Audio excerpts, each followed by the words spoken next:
this is Josh Kerr with Surfer, and today I'm going to help you with your aerial approach. So your aerial approach is basically your angle of attack, the way you take off from the lip to give yourself your best chances of making an air. If you don't have that aerial approach down, you're never going to have a chance of making air, so let's get you punting in no time. Alright, so I'm going to show you a couple different styles of waves with different approach airs, and I'm even going to show you a mistake in this video that I made that a lot of people make when it comes to taking off from the lip and the level of commitment you have when you hit a section. So this first one is a very simple forward straight air, which is obviously one of my favorites and a lot of people that do airs, their favorites. Rotations are fun, but straight airs are really fun.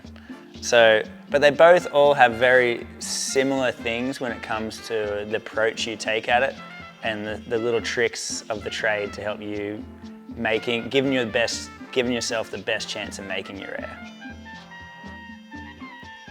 All right, so this wave right here, as you can see, my eyes have already identified a section as I'm racing down the line.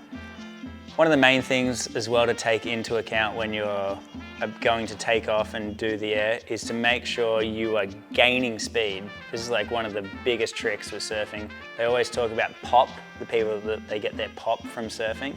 Pop all comes from making sure you're going from a slower speed to a faster speed as you're coming off the lip. So that's a major thing when it comes to your airs.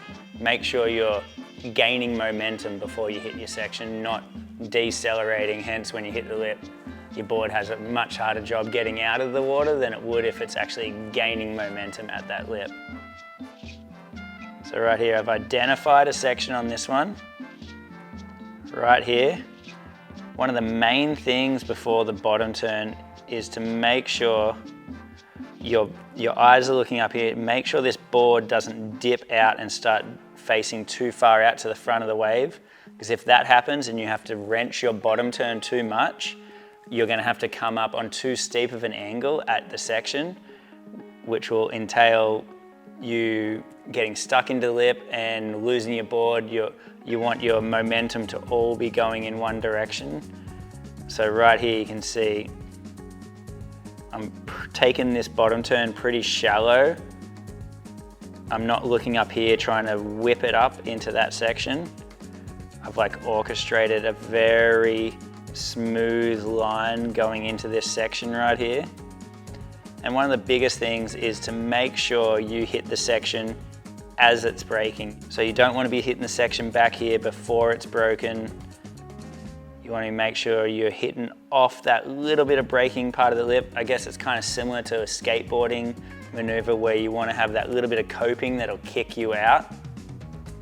Because if the wave hasn't quite broken yet, as you're kicking through the lip here, there'll be no feedback. So having that little bit of breaking lip right there will help that board get kicked back in.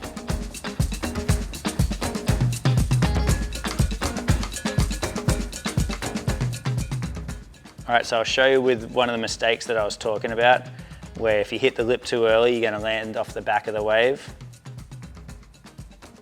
So this one right here, same thing, everything's done right. I'm compressed, I've identified the section. I'm taking a very smooth approach up towards it, not trying to do a steep bottom turn up into that lip. You'll see I'm just tracking towards that section.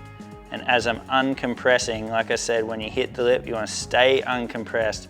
But at this one, you can see there's no breaking lip right here. So I've identified the wrong section when it looks like I should have been more identified over here. So as I come out of the section, there's no breaking lip right there.